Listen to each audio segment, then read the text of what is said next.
This week on Talking Pictures with Neil Rosen, we'll look at two biopics, Ridley Scott's Napoleon, starring Joaquin Phoenix, and Bradley Cooper's Maestro, about famed composer Leonard Bernstein.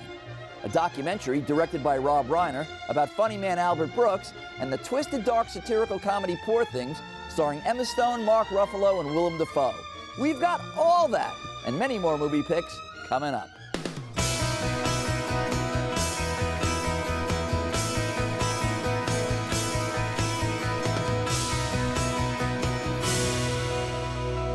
I'm Neil Rosen, and welcome to Talking Pictures. It's our monthly Critic Roundtable show, where we debate what's worth watching and what's not when it comes to new releases, hidden gems, and Hollywood classics. Joining me are Bill McCuddy from the popular podcast, Sitting Around Talking Movies. It's popular? Returning to the show, my buddy, my friend, Perry Nemiroff from Collider, and my good friend, Roger Friedman, is here from Showbiz411.com.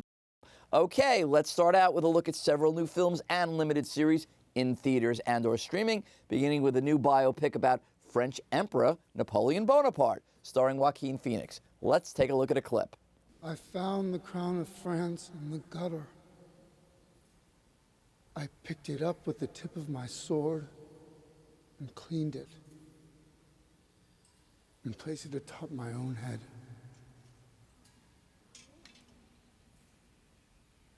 Napoleon, Emperor of the French, is crowned and enthroned.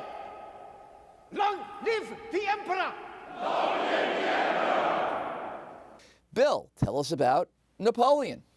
Well, as you can see, as my wife, Mrs. McCuddy, would say, Joaquin Phoenix has the puss. He's got this Napoleon broods a lot in this thing. And at 158 minutes, it's the longest story on history's shortest subject.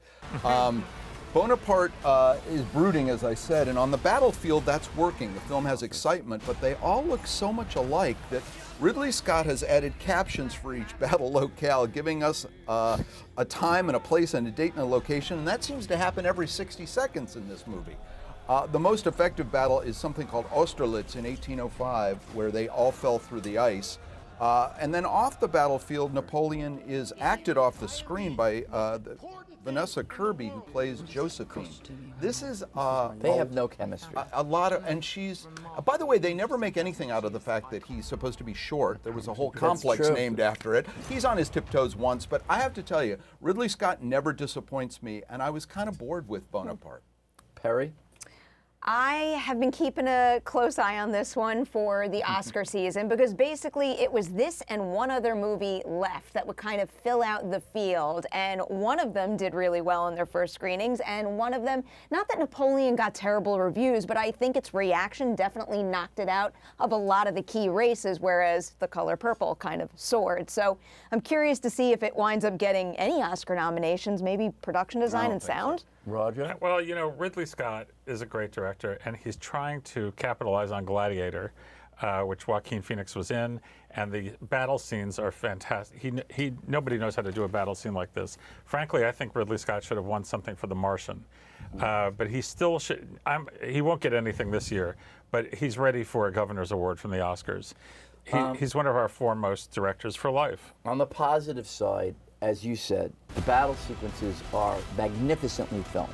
The cinematography They look alike, though. Admit that. What? Except for the one on the ice, they all kind of look alike. Well, but they are epic and sweeping in scope.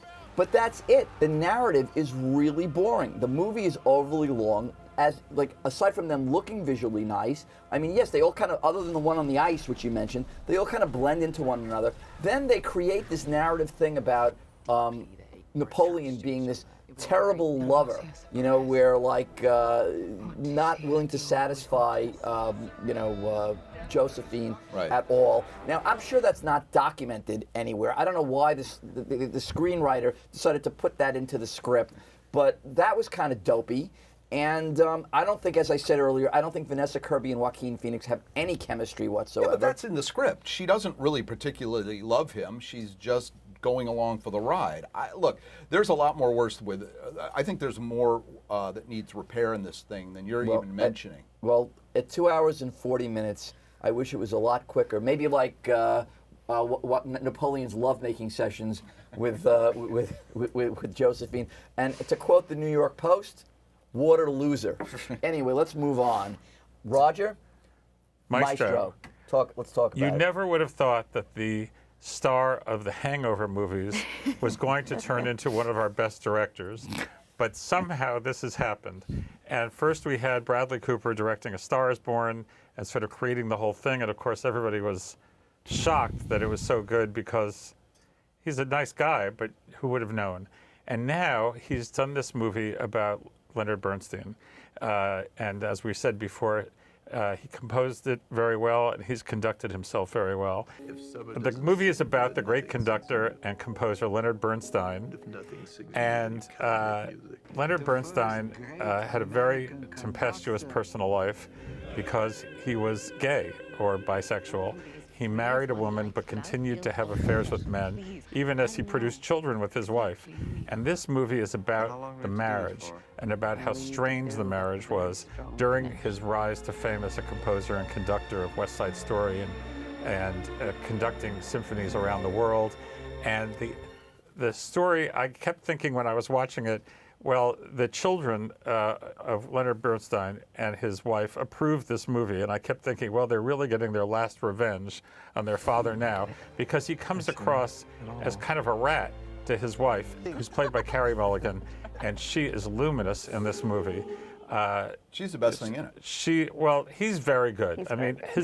The two of them together are really excellent. The acting is perfect. The way that, and it's not just the acting, the directing is very good. The way Bradley Cooper has assembled this movie is a little bit different than the actual kind of biopic that we usually see. It's not linear.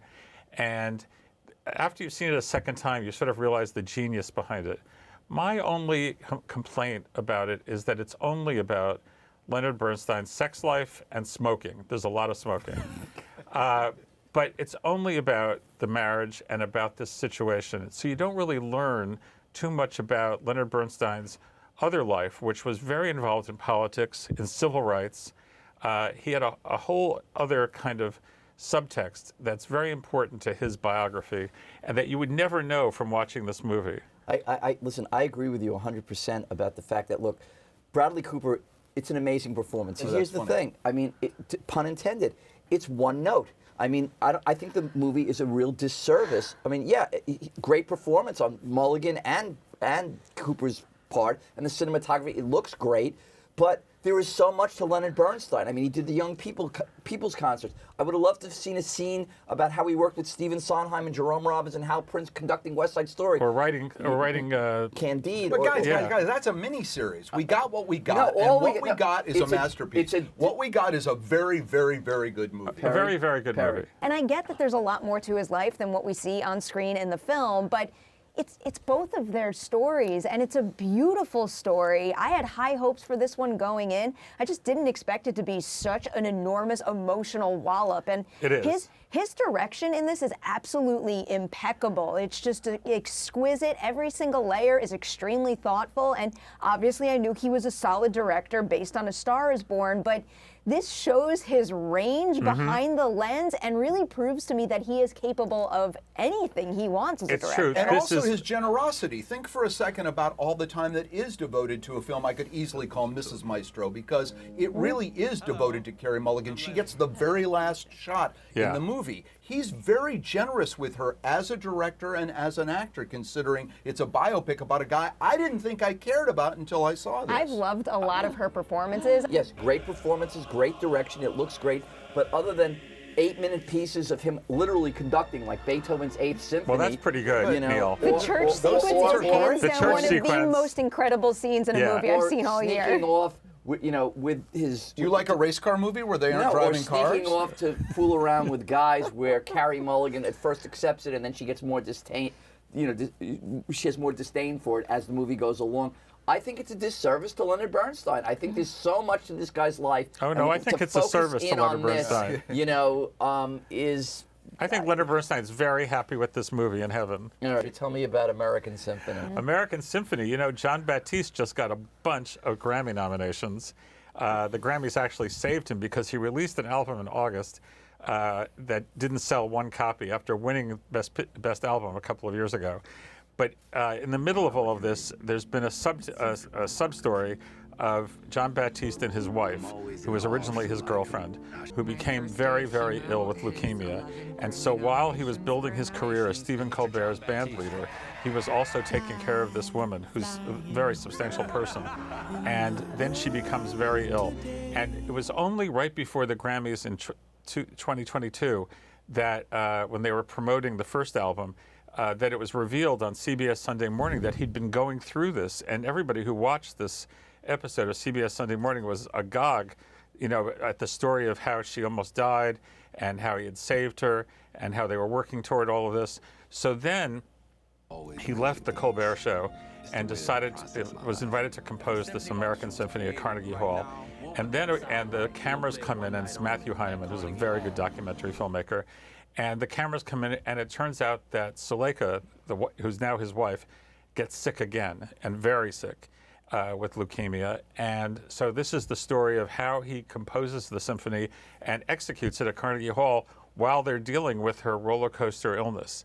And it's phenomenal. And one of the things about it that's phenomenal, I don't want to give it away, is that there's a plot twist, which you don't expect in a documentary. But the plot twist, when you first see it, you think, oh, the cynic in me said, this had to have been something they staged. But then I spoke to people who were there when it happened, and they said, no, this really happened.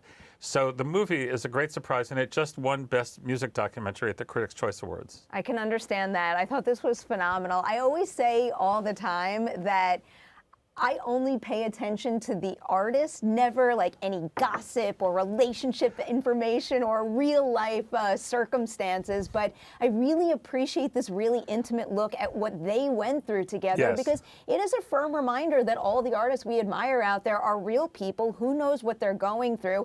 And just in terms of his pursuit of his music, but also being supportive for her and just her courage to get through what she did. It's just so wildly inspiring. It is. On so many different levels. I just walked away from this documentary with the fullest heart imaginable. Well, the access is kind of mind-blowing, and it's great. And I always say the best documentaries start out with one agenda, and then something organically happens in the middle of them, and it changes everything, and you have to be able to do that as a filmmaker, and the subjects have to be okay with it being done.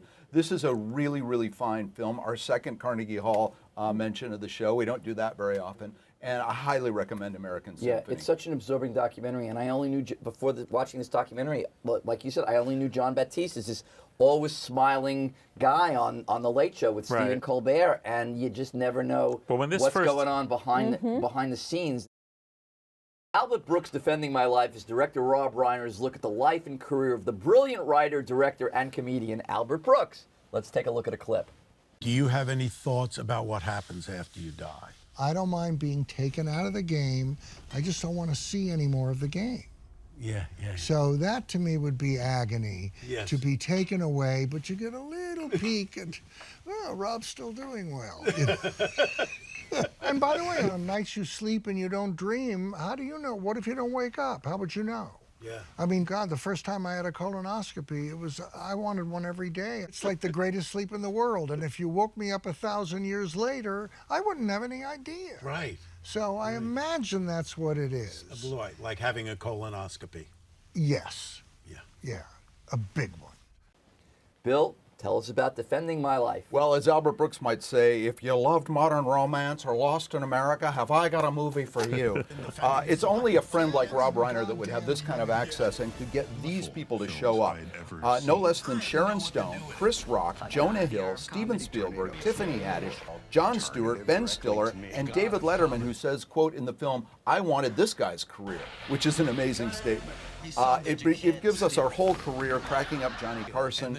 As I said, we never would have gotten all these people unless the man himself had participated. He sits down with Reiner. He tells great stories about cracking up his father, Carl Reiner, in their living room and growing into one of the best comics working. If you don't know who this guy is, you've got to rent it on Max or see it on Max now. And I'll throw in Wanda Sykes, Conan O'Brien, Larry David, James Brooks, and the great Judd Apatow. This gets one of my highest recommendations, and it might make it my 10 best list. I can't believe you wrote all those names out by hand. I think that's what I'm most impressed by right now. Like, literally the entire IMDb is right there. Wait, you forgot his wife and Yes, his children. Kids his children are in I it, too. thought this was great. I went into it expecting to, get a play-by-play of an icon, and I'm always here for that and to celebrate his work and his journey in this industry. I think what made all the difference was the fact that Rob Reiner was at the helm of this movie and that he was also in the movie with him. He was his friend for 60 years. Exactly. Since high school, they were friends for 60 years. I'm glad they leaned into that as heavily as they did, because that's like the next level access that,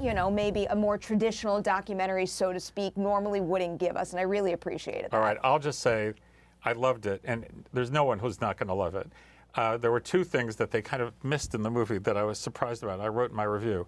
One was that they never mention, they talk about his original name, Albert Einstein, his birth name, but they never say how he got to be Albert Brooks. And he took Mel Brooks' last name because he admired him so much. And so that's something that I wish they had done. Also, his brother was Bob Einstein, who was Super Dave on TV and was on Curb Your Enthusiasm. And that is sort of forgotten about for reasons. I don't like talking about him. Yeah, apparently he doesn't. I guess he doesn't like talking about him, but otherwise the movie is terrific, and it's sort of the last gasp of an era of Jewish humor that is something that we need to take seriously. I'm going to say that doing this job for like 35 years, as we all have, we've all interviewed like everybody that's ever done movies, directors, movie stars, and people always ask me, I'm sure they ask you this as well, who's your most favorite person that you've ever interviewed? And I always say Albert Brooks. Albert Brooks. And I either get who, or I get like Albert Brooks, like not like you've interviewed Francis Ford Coppola, you've interviewed, not George Clooney, Well, the not who Julia part is a Roberts. problem, which is why I named all of these famous people. And they say, because why? I think you can discover his work through this film. But they say, what? Then they go, well, the people who do know, they go, why Albert Brooks? And I say, because Albert Brooks directed in my, not only one of my favorite films, in my top 5 favorite films of all time, Defending Your Life, which is the title, Defending My Life, the takeoff on that film. And that movie is just, it's genius, it's brilliant. And not only is that movie incredible, but his comedy bits like The Talking Mime or The Ventriloquist Who Moves His Mouth While He Speaks, which they all show you in this particular movie, or his bit on changing the national Can I just anthem. say, Lost in America, best line in any movie, when Albert Brooks is fired by his boss and he goes to him and says, I've given you 8 years, 8 of the best years of my life, and I want them back. Yeah. Well, I mean, this. You can never use the word nest or egg again. We're talking to Julie Hager. But he's also done, like you said, Modern Romance and Lost in America. I mean, this guy is a comedic genius, and in the words of Judd Apatow in this particular movie, he says he's the funniest man in the world. He's a comedic genius. He's one of my idols, and this documentary, I highly recommend it. If you don't know who he is, watch the documentary, and if you do, you're going to love it. Perry, take it away. The floor is yours. Poor Things. I will happily take it away for this one because I love Poor Things. I love Yorgos Lanthimos movies so much, and this one did not disappoint. It's essentially a spin on the Frankenstein idea, with Emma Stone playing Bella Baxter, a woman who died, who's been reanimated by Willem Dafoe's character. And even though she appears to be an adult woman, she actually has the mind of a child, and the movie is all about her essentially coming of age and pursuing her lust for life and desire to learn. And that was the thing that I didn't expect. When I went into this movie, I wanted like weird, sexy, kooky, gross, and I got all of that. Got all of that. But I Yeah. also got like a hugely charming and inspiring coming of age story about someone who's experiencing life at an accelerated rate. Well, this is why I love genre movies too, because I feel like there's a lot of very real human truths that she experiences, but because she experiences it in the confines of one movie, it just forces me to process them in a way that I find more digestible. You're totally right, Perry. And when you say she's a child, she's a demented child, and the fact is, it's pornographic. The audience should be warned how it didn't get an X. But as I wrote in my review, pornographic in the best way. It's grotesque. It's gross. There's tons of sex and full frontal nudity from everybody involved. Yeah. But it's absolutely extraordinary. In the first hour, you have no idea what's going on, and suddenly you think, this is a great movie. I wrote in my review, I said, she becomes very sympathetic And even the crazy characters around her become sympathetic because they're all wounded in some way. Even Mark Ruffalo, who's a standout as this like kooky playboy who has no money. Oh, he's chewing the scenery. He's having a ball. He's one the of best his work best he's done. Somebody referred to him as like he's doing like Terry Thomas, and I go, that's a great analogy, you know. Well, the movie's a little like Brazil. It has a little bit of the flavor of Brazil. It has the flavor of Ken Russell movies. I don't know why. I just want to address the audience No. directly. This movie Perry, we have to stop is him. way over the top for the sake of being way over the top. It's the Emperor's New Clothes without any clothes on, and the poor things are the people that got subjected to making No. this movie. It's not going to make Bill. 10 Wrong. cents, and when the word of mouth you're gets wrong. out about No. this, Oh, no. and I So don't believe wrong. any of the Oscar talk I'm hearing about it. Oh, it's going to get 10 Oscar I will nominations. grant you one thing: the smarter she gets, the smarter the movie gets. That is correct. But that's right. That was literally That's the the point. idea. That's the I point of didn't the movie. care. That is I the didn't point of the care, movie. and I don't think America This will makes me either. even more eager to return to the Oscar show just so I could be like, it's going to get a nomination. listen to me. Here, I just want to say Nominated, it's not also, gonna win anything. the cinematography is spectacular. Yes, it's beautiful to look at. Beautiful. This Well, movie I is think just it's- gorgeous. I think it's one part. Beautiful to look away from. I think it's one part Tim Burton, one part Terry Gilliam, Yes, one that's all part been talked about. Skinamax, Okay. you know, and one part its own thing entirely. And It's what, bad and own what thing. you said, Roger, we were talking about this. The first hour, I didn't really even care for the movie. Yeah, we said that. I know. I'm like, what's going on here? But as you said, and I agree 100%, the smarter she gets, by the end of the movie, I'm completely there. I'm like, this is terrific. And it's what we didn't mention. It's funny. Even Emma Stone has said in interviews, it is very funny. It is very, very funny. And I'll say that, you know, it's unlike any movie that you'll ever see. I can guarantee you that. And it's nutty and wacky, and I think that you stick with it, and it works. Mr. Pym has some important paperwork for each of you. Ooh, paperwork from the Pym Reaper, always a blast. Wait, is this also cake? This is a robust new non-disclosure agreement, and it is consequential. Forfeiture of inheritance, waiving of civil suits. You guys, we really should get together more often. It's just a balm for the soul. Consequence only applies if it's proven you violated the agreement, so it seems to me no one has anything to worry about. Unless they have something to worry about.